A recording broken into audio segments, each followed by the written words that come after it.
11 Alive News Primetime starts now. And first on the stations of 11 Alive, this has become yet another weekend in Metro Atlanta where gun violence has hit hard. Tonight, APD, the Atlanta Police Department, saying it's reported 5 shooting incidents over the past 2 days. The statistics are once again tough to comprehend. From APD alone, 8 people shot, including 2 fatalities. 11 Alive's Cody Alcorn has been looking into these shootings, and we understand it's not just the Atlanta Police Department who are very busy tonight, Cody. That's right, Jeff. While APD is working those 2 homicides you mentioned, DeKalb County Police responded to a deadly shooting this afternoon involving yet another teenager. But within just the last hour, we have learned a suspect is in custody. Sunday afternoon, DeKalb County Police responded to a shooting inside Heritage Reserve off Crest Lane in Decatur. Neighbors say the 17-year-old was shot in this common area along a sidewalk next to Building 400. People I talked to say they didn't see it, but heard multiple gunshots. Tonight, DeKalb County identified the suspect as 23-year-old Tavares Spencer. Hours earlier, over in Atlanta, police responded to a deadly shooting in the 3000 block of Stephanie Way Southwest in the Deerwood neighborhood. 11 Alive confirmed the victim as 36-year-old Desandria Walter.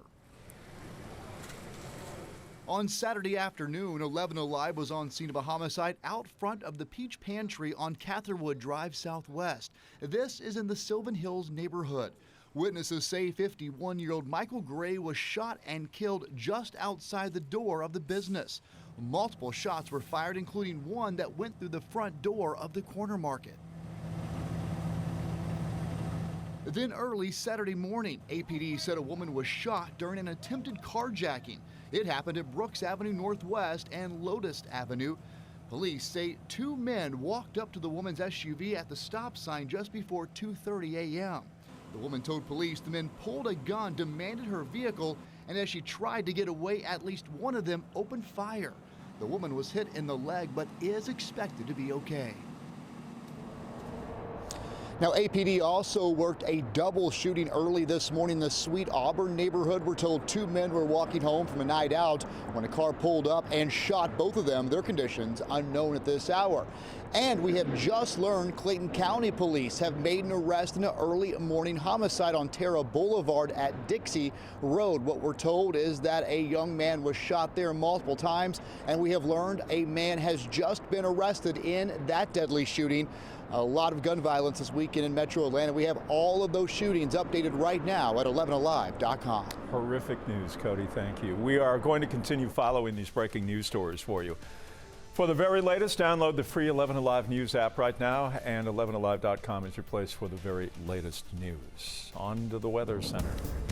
And right now the weather is nice and quiet. We had a couple very spotty areas of drizzle, but the radar remains mainly clear of rain. Right now we're looking at a little cloud cover and not much else. Our hourly rain chance stays at about 20% or lower throughout the overnight hours, so we may still see the development of a couple spotty areas of drizzle, but rain chances remain very low throughout the next about 12 hours. Currently, our view out over Atlanta towards the King and the Queen is beautiful. It's been a great night. Temperatures again today were running well above average. We hit highs in the low 80s, which broke record high temperatures for this day in Atlanta. We're still at 71 degrees right now with winds out of the east at 6 miles per hour, and we're not cooling down very much through the overnight hours. By the time you wake up tomorrow morning, mid 60s to start off the day. That's not too far below where our typical high temperatures are for this time of year. This abnormal warmth, though,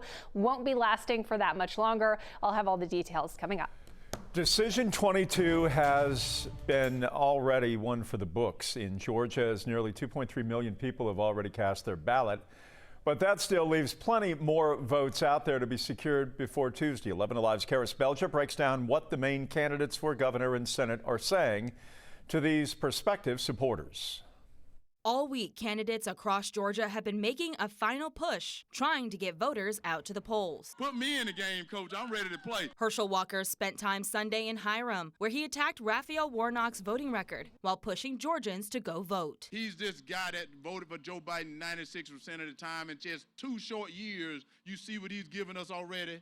In 2 short years, he's given us high inflation. This comes one day after he and Senator Raphael Warnock stumped east of Metro Atlanta, Walker in Athens, and Warnock in Snellville. The incumbent Democrat has tried to maximize the little time left before Tuesday, pitching why he deserves a full 6-year term while hoping he can avoid a runoff with Walker. My opponent said that if you're able-bodied and you work, you have health care.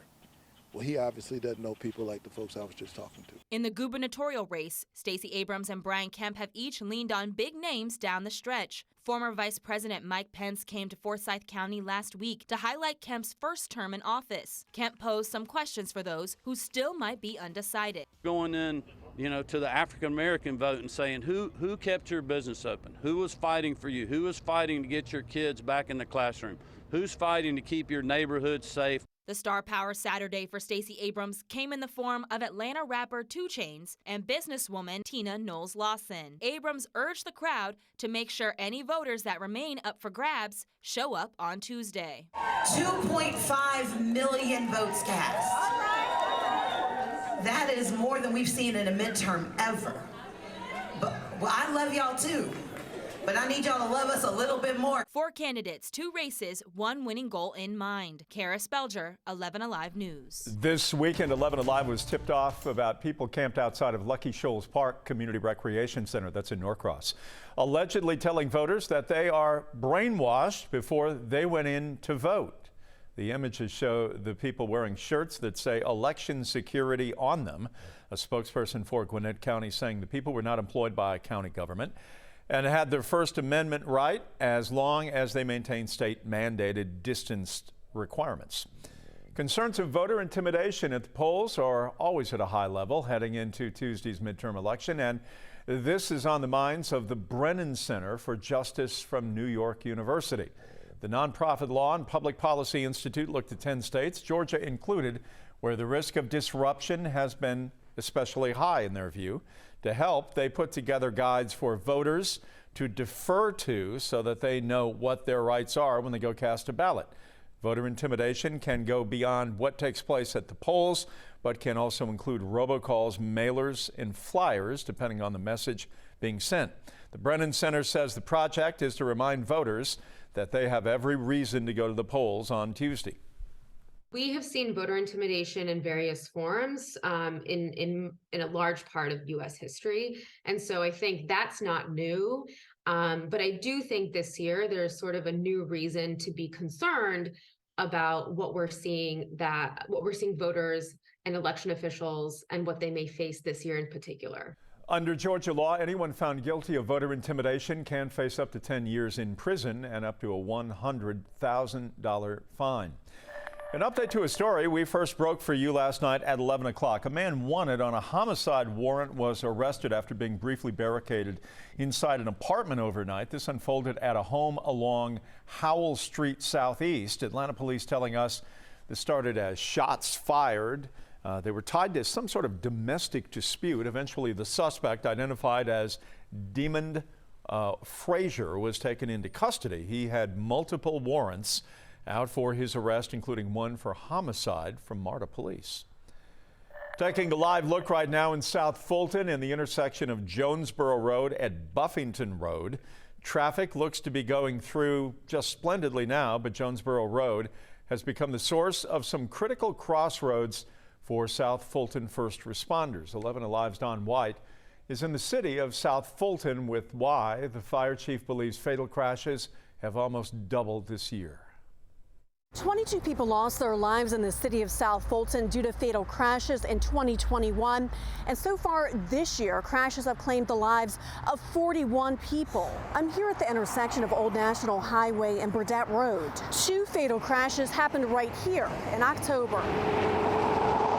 One thing that's to be expected, lots of traffic along Old National Highway on a Sunday evening. What we're seeing is a trend that we don't like. That trend, more fatal crashes over the past few months. In the last week, we've had 3 different accidents that ended up in 5 fatalities. Most of what we're seeing is due to speed. It's kind of just a bit scary. I really wish that there would be like a light. Lena Peters travels here at this intersection at Jonesboro and Bethsaida Roads. It's another intersection with multiple fatal crashes. This intersection is actually crazy. The cars come flying by, and half the time they're not even on the street because of the curve. You're late for this. We're a busy society. It seems like everybody's trying to get somewhere, and they need to get there now. This head-on crash happened along Old National Highway. That's another spot with 8 of the fatal crashes there so far this year. A lot of single car. There has been some weather-related. People are going too fast for conditions. They could hit, water. We are rural area some. It may be the deer are jumping out in front of them. South Fulton Fire Chief Chad Jones has a simple message to drivers. It's not worth the extra 2 or 3 minutes of driving 20 or 30 miles over a speed limit. South Fulton is getting ready to tell more drivers to slow down by launching a new billboard campaign soon. All in an attempt to keep drivers safe and alive. The city is identifying areas with repeated crashes and is looking at putting traffic calming measures in them. In the city of South Fulton, I'm Dawn White, 11 Alive News. Inflation seems to be growing and growing here in the U.S., but how does our rate of inflation compare with other countries? Our Verify team brings you the answers when we return.